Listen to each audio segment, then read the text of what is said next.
উপস্থিত থকা ডিব্ৰুগড় বিধানসভা সমষ্টিৰ জনপ্ৰিয় বিধায়ক দলৰ জ্যেষ্ঠ নেতা প্ৰশান্ত ফুকন ডাঙৰীয়া, ডিব্ৰুগড় জিলা ভাৰতীয় জনতা পাৰ্টিৰ মাননীয় সভাপতি উজ্জ্বল কাশ্যপ ডাঙৰীয়া আৰু এই সভাত উপস্থিত থকা ৰাজ্যিক সমিতিৰ সম্পাদক বিকুল ডেকা ডাঙৰীয়া, প্ৰাক্তন বিধায়ক অসম পৰ্যটন উন্নয়ন নিগমৰ অধ্যক্ষ ঋতুপৰ্ণ বৰুৱা ডাঙৰীয়াৰ লগতে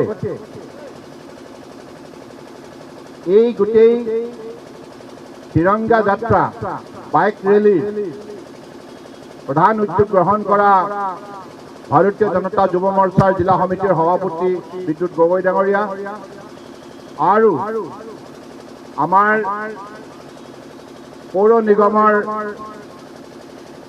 মাননীয় মেয়ৰ ডক্টৰ সৈকত পাত্ৰ ডাঙৰীয়া, অসম গণ পৰিষদ দলৰ ৰাজ্যিক সমিতিৰ অন্যান্য উপসভাপতি সুনীল ৰাজকোঁৱৰ ডাঙৰীয়াৰ লগতে আমাৰ পৌৰ নিগমৰ উপ মেয়ৰ উজ্জ্বল কাশ্যপ ডাঙৰীয়া, উজ্জ্বল ফুকন ডাঙৰীয়া আৰু ভাৰতীয় জনতা পাৰ্টিৰ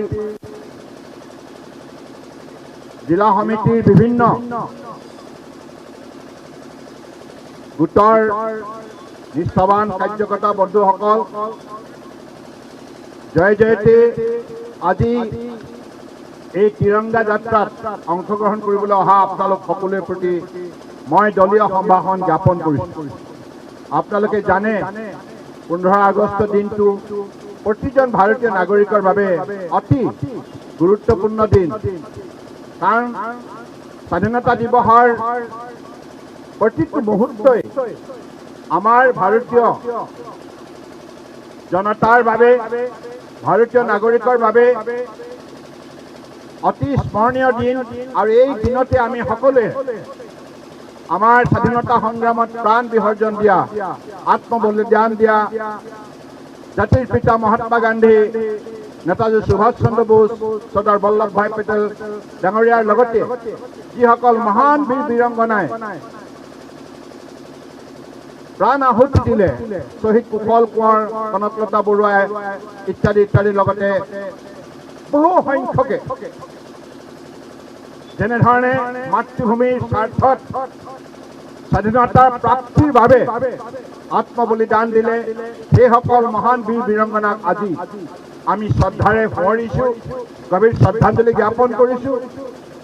আৰু আমি সকলোৱে এইখন ৰাষ্ট্ৰক, ভাৰত ৰাষ্ট্ৰক বিশ্বশ্ৰেষ্ঠ ৰাষ্ট্ৰ হিচাপে গঢ়ি তোলাৰ সকলোৱে সংকল্পবদ্ধ হৈছোঁ।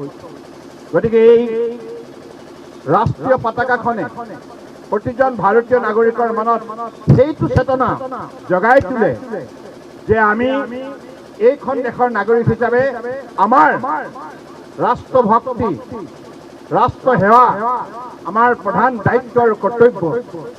গতিকে এইখন ৰাষ্ট্ৰক আজি বিশ্বশ্ৰেষ্ঠ ৰাষ্ট্ৰ হিচাপে গঢ়ি তোলাৰ নিমিত্তে দেশৰ আদৰ্শবাদী নেতা, বিশ্বৰ সবাতোতকৈ লোকপ্ৰিয় নেতা প্ৰধানমন্ত্ৰী নৰেন্দ্ৰ মোদী ডাঙৰীয়াই যোৱা 10 বছৰে যি কঠোৰ পৰিশ্ৰম কৰিলে সকলো জাতি জনগোষ্ঠী, ভাষা ভাষী, ধৰ্মাৱলম্বী আস্থা আৰু বিশ্বাসত লৈ, তাৰ বাবে আজি দেশ শক্তিশালী হ'ল আৰু দেশৰ প্ৰতিগৰাকী নাগৰিকে এতিয়া আত্মবিশ্বাসেৰে আগন্তুক দিনত এইখন ৰাষ্ট্ৰক আত্মনিৰ্ভৰ ভাৰত হিচাপে গঢ়ি তোলাৰ ইতিমধ্যে যাত্ৰা আৰম্ভ কৰিছে। আৰু এই বিকাশ যাত্ৰা সম্পূৰ্ণ কৰাৰ বাবে লক্ষ্য স্থিৰ কৰিছে 2047 চন, অৰ্থাৎ অহা 25 বছৰ ভিতৰত এইখন ভাৰতবৰ্ষই বিশ্বৰ সৰ্বাতোতকৈ শক্তিশালী উন্নত ৰাষ্ট্ৰ হিচাপে স্বীকৃতি তুলিবলৈ সক্ষম হ'ব।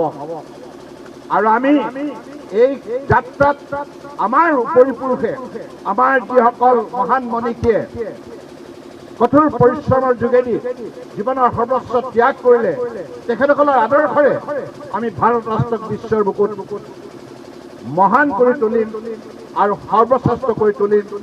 এই লক্ষ্যৰে আমি আজি এই যাত্ৰাক সফল দিবৰ বাবে আমি ওলাইছোঁ। ডিব্ৰুগড় ৰাইজৰ আমি সহযোগিতা বিচাৰিছোঁ, কাৰণ এইখন চহৰৰ প্ৰত্যেকগৰাকী ৰাইজৰ শুভেচ্ছা, সহযোগিতা, আশীৰ্বাদৰ বাবে আজি বাৰম্বাৰ ইয়াত আমি জনপ্ৰতিনিধি লাভ কৰিছোঁ, বিধায়ক, সাংসদ আৰু অসম চৰকাৰ, কেন্দ্ৰীয় চৰকাৰ পৰিচালনা কৰাৰ ক্ষেত্ৰত ডিব্ৰুগড়বাসী ৰাইজৰ উল্লেখযোগ্য অৱদান আছে।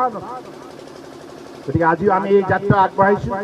কিন্তু এটা কথা কওঁ, মটৰচাইকেলৰ প্ৰতিগৰাকী আৰক্ষীয়ে এটা কথা মনত ৰাখিব লাগিব যে ডিব্ৰুগড় চহৰৰ সৰ্বসাধাৰণ ৰাইজৰ যাতে কোনো অসুবিধা নহয়, তাৰ কাৰণে আপোনালোকে হেলমেটটো পিন্ধিবই লাগিব। ইয়াৰ উপৰিও আমি শৃংখলাবদ্ধভাৱে যাব লাগিব আৰু আমাৰ যাত্ৰাত ভাৰত মাতা কি জয়, বন্দে মাতৰম এই দুটা শ্লোগান থাকিব। গতিকে মনত ৰাখিব, এইটো ৰাইজৰ কাৰ্যসূচী, ভাৰতবৰ্ষৰ জনগণৰ কাৰ্যসূচী।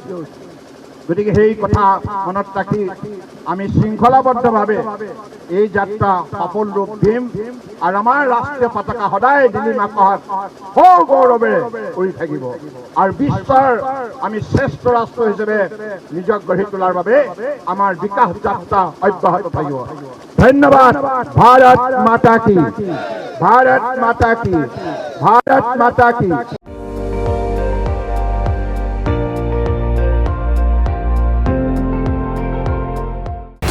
আপুনি চাই আছে ND24, সৰ্বশ্ৰেষ্ঠ নহয়, সৰ্বোত্তমৰ দৌৰত।